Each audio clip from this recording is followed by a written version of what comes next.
Então, a gente pode assistir no filme, né, A Bolsa ou a Vida, que ainda vai estrear nos cinemas, uma crítica muito contundente da mentalidade capitalista, né, como que o modo de organização econômica capitalista inevitavelmente gera riqueza apenas para aqueles que são os donos dos meios de produção, e aí não são apenas donos dos meios de produção, são os conglomerados, que são as empresas que se reuniram para manter o monopólio dos meios de produção que, na contemporaneidade, se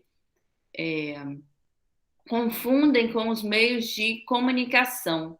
E aí, no filme, a gente vê anunciado isso. Eu vou deixar o link da propaganda do filme nos comentários. E aí a gente pode assistir isso, né, nos 3 minutos e meio de anúncio do filme, A Bolsa ou a Vida, essa compreensão de que algumas pessoas ficam donas, né, de quantidades enormes, né, do mercado financeiro, enquanto a maioria da população passa fome, né, e pena para ter o mínimo de consciência, o mínimo de condição de vida, porque consciência, de certa forma, acho que todos estão tendo, né, uma consciência mínima que seja, todos estão tendo. E aí a gente entra nesse questionamento, que vai ser o nosso questionamento durante esse bimestre inteiro, que é um questionamento sobre qual a relação passível de ser estabelecida entre ciência e consciência. A palavra ciência e também a palavra consciência são palavras latinas.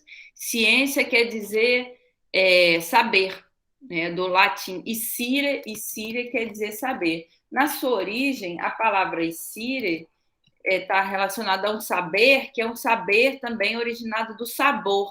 Então, você sente o sabor de algo, você tem um saber sobre esse algo. Né? Você tem o sabor doce, você tem o saber de que esse algo que você experimenta é doce. Então, na origem da palavra, na etimologia da palavra, ainda permanece uma relação interessante entre a empiria, ou seja, a experiência que eu tenho de um determinado fenômeno, e o saber sobre esse determinado fenômeno. A empiria, a experiência e o saber estão entrelaçados no surgimento da palavra ciência. Durante toda a época moderna, na sociedade, na filosofia moderna, a gente vai assistir o surgimento, em cada autor da filosofia, de uma noção diferente do que vem a ser ciência. Então, assim, quando a gente se pauta nesse olhar eurocêntrico, que é o olhar dos filósofos europeus, aí a gente tem Descartes com uma noção específica de ciência, a gente tem o próprio Kant com uma noção específica de ciência, Hegel com uma noção específica de ciência, que a gente vai chegar a abordar nesse bimestre, para conseguir chegar nisso que é como que a ciência se desenvolveu para chegar nessa compreensão atual que não dá conta de pensar os problemas da nossa civilização.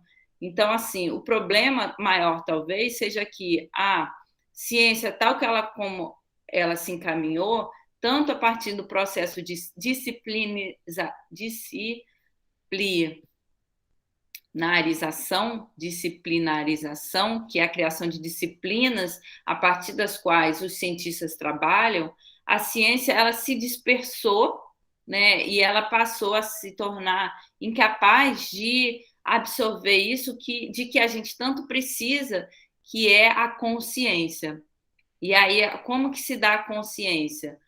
A princípio, é apenas a filosofia e também as artes, né, que podem estar aí atentas para isso que é a consciência, que é a possibilidade da gente ter a ciência enquanto sabedoria.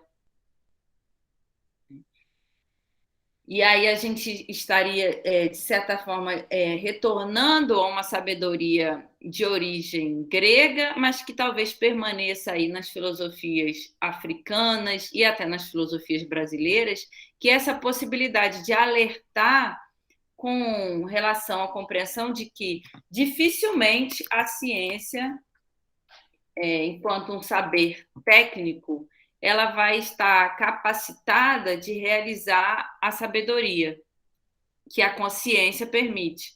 Então, a consciência de que a gente está precisando é uma consciência ecológica, ou seja, uma consciência que seja capaz de nos mostrar aquilo que o ser humano perdeu ao longo dessa civilização, que é a civilização europeia, né? Que é a compreensão de que nós somos entes naturais e que quanto mais harmônicos com a natureza nós estivermos, mais capazes de nos compreender, e aí nos compreender como seres criativos, como seres capazes de libertação, né? Como seres capazes de estar atento ao poder de nos afinarmos com a natureza, como algo capaz de nos libertar. Essa relação entre consciência e liberdade é aquilo que a gente pode realizar, né, como algo vinculado a uma sabedoria. E acho que, para a maioria das pessoas, pode não ser óbvio. Qual é, então, essa possibilidade de nos alertar quanto a essa possibilidade de relacionar liberdade e harmonia com a natureza? A princípio, um consenso também em relação às filosofias que a gente destacou, que são as filosofias brasileiras contemporâneas, as filosofias africanas contemporâneas, um consenso em relação a isso, né, de que a filosofia, as sabedorias, digamos assim, a compreensão, a ciência, melhor dizendo, a ciência que tem que parte de um eurocentrismo,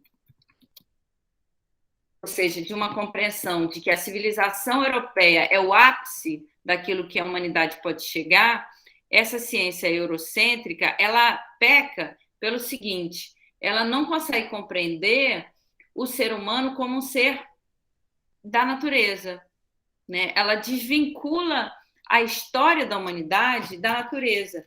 E aí, esse que é o principal problema.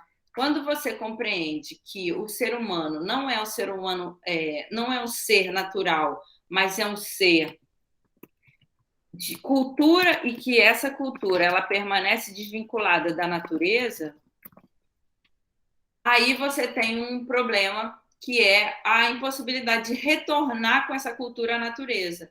Então, aquilo que é senso comum para as tribos indígenas e para as tribos quilombolas, que é a compreensão do ser humano como ser natural, ela se perdeu no avanço da sociedade europeia. A nossa origem é sincrônica, né? A gente pode dizer que a gente vive no Brasil o sincretismo, né? Que vai se tornar mais nítido nas religiões. O que quer dizer isso? Quer dizer que o brasileiro ele é fruto de uma civilização europeia, mas ele também é fruto de uma cultura africana e de uma cultura brasileira. Isso que somos nós, né? Que somos latino-americanos, permanece de um âmbito de enigma, né? É um enigma para aqueles que não nos conhecem. Como que a gente consegue realizar tanta mistura, né? Como que a gente pode ser, às vezes eu dou aula para pessoas que já se assumem, eles são cristãos, mas eles são umbandistas, eles são eu própria, né? Eu sou cristã, mas eu sou umbandista, eu sou do candomblé, eu admiro, sobretudo, as religiões de matriz africana, porque eu consigo encontrar nessas religiões uma compreensão de ser humano que permanece realizando-se a partir da natureza, que não consegue compreender-se, o ser humano não consegue se compreender como um ser diferente da natureza, né? Nós somos seres naturais e nós, quando conseguimos compreender isso, nós conseguimos nos libertar de uma história que tende a nos limitar. Bom dia, Maria Eduarda. Eu já te falei bom dia, Maria Eduarda. Bom dia. É outra. Bom dia. Então, assim, se trata de um enigma, no sentido de que eu gosto muito da palavra enigma. Enigma quer dizer aquilo que não se mostrou ainda, né? Que cativa, que nos chama a atenção. O enigma sobre como que nós, brasileiros, conseguimos nos realizar a partir de tantas misturas permanece latente. Né? De alguma forma, eu acredito, e aí eu estou vinculada até a uma noção de ciência, que é uma ciência grega, que é aquilo que a gente falou, né? Episteme, a palavra episteme, tem origem na palavra pistes, que por sua vez quer dizer crença.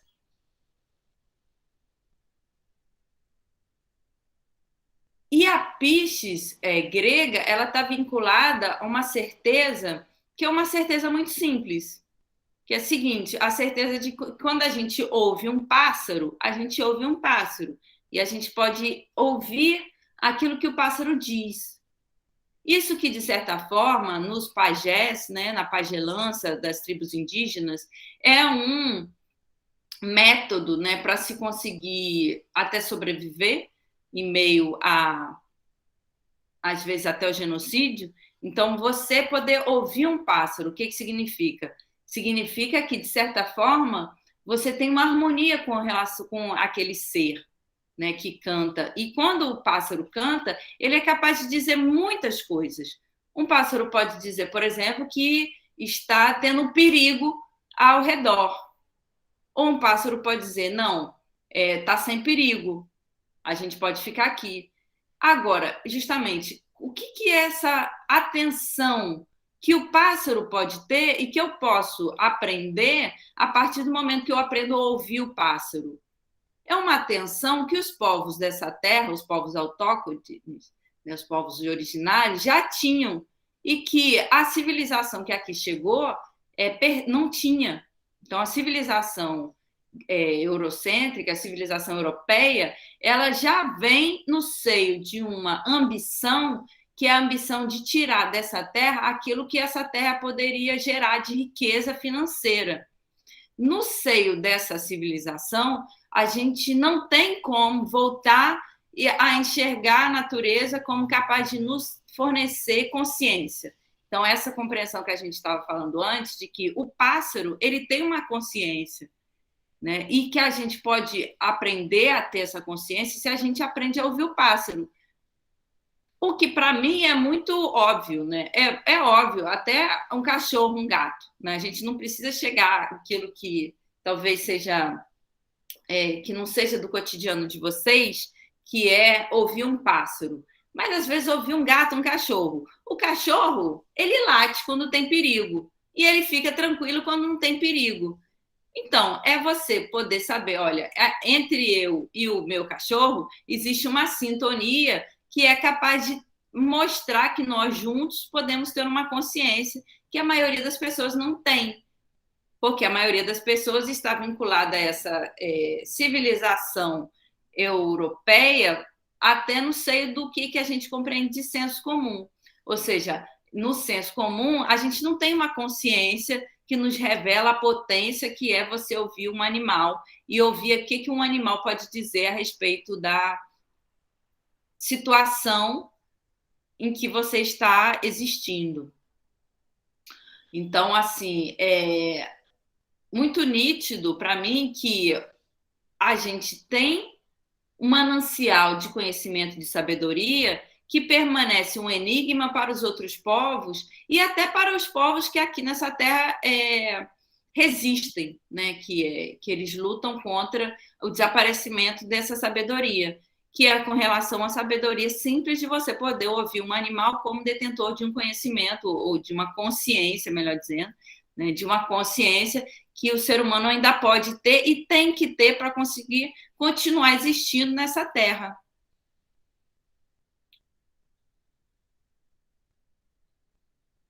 Então, assim, durante esse bimestre, a gente vai continuar estudando a história da ciência, continuar compreendendo qual é a possibilidade da gente retornar a essa ciência que eu falei que tem origem grega, mas que, de certa forma, se perdeu nessa origem, né?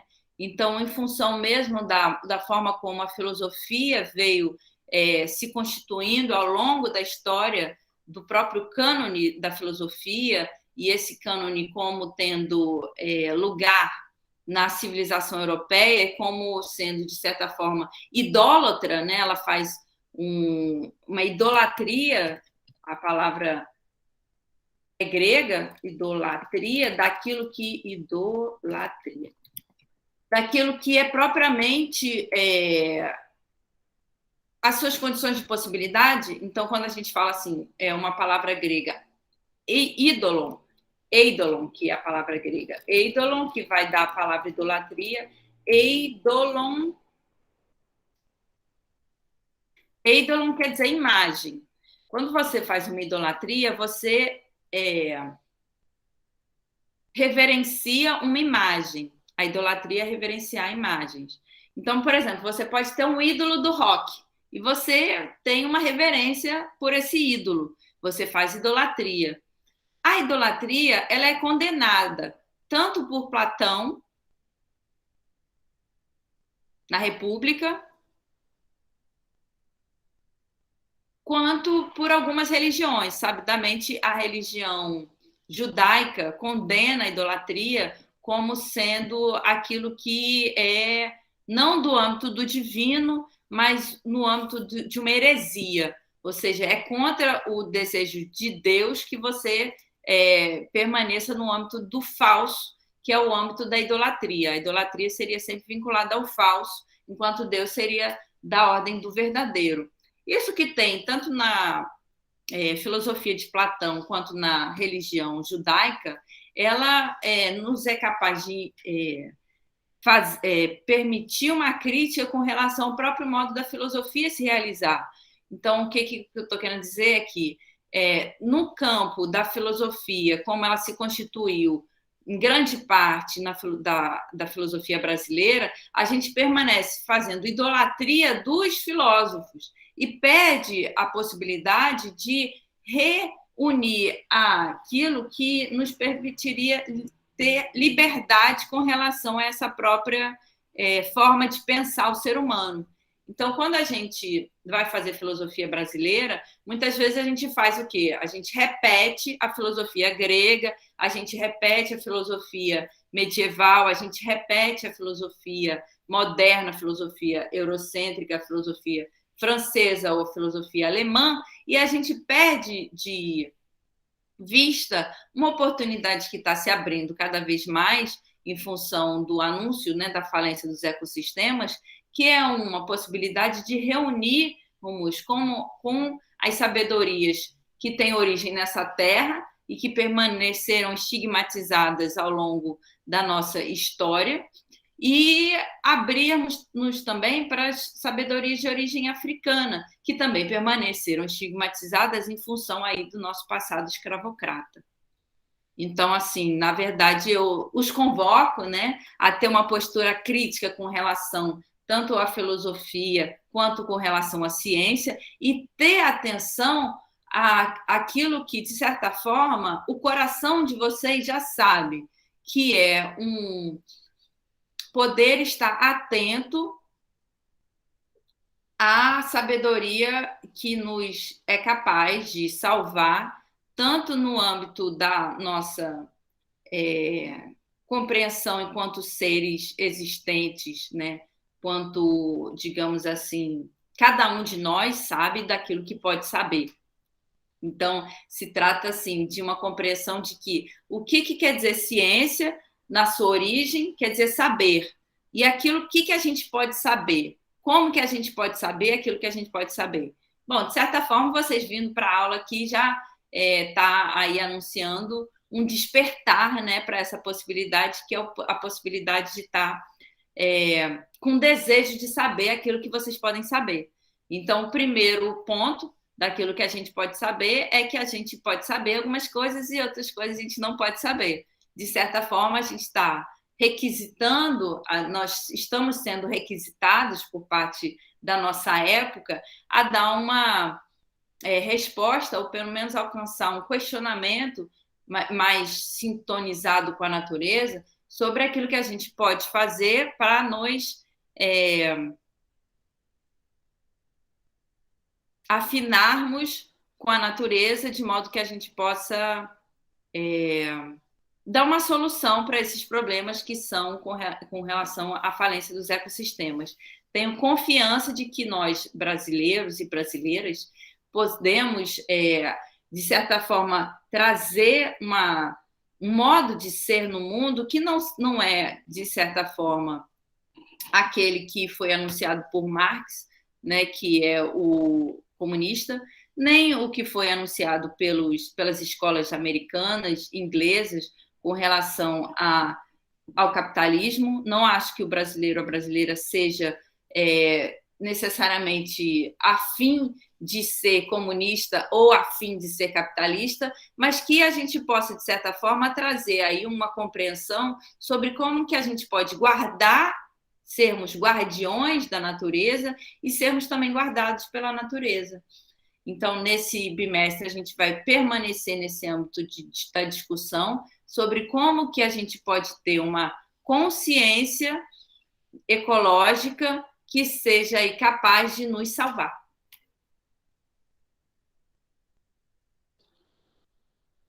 A todos, todas e todes.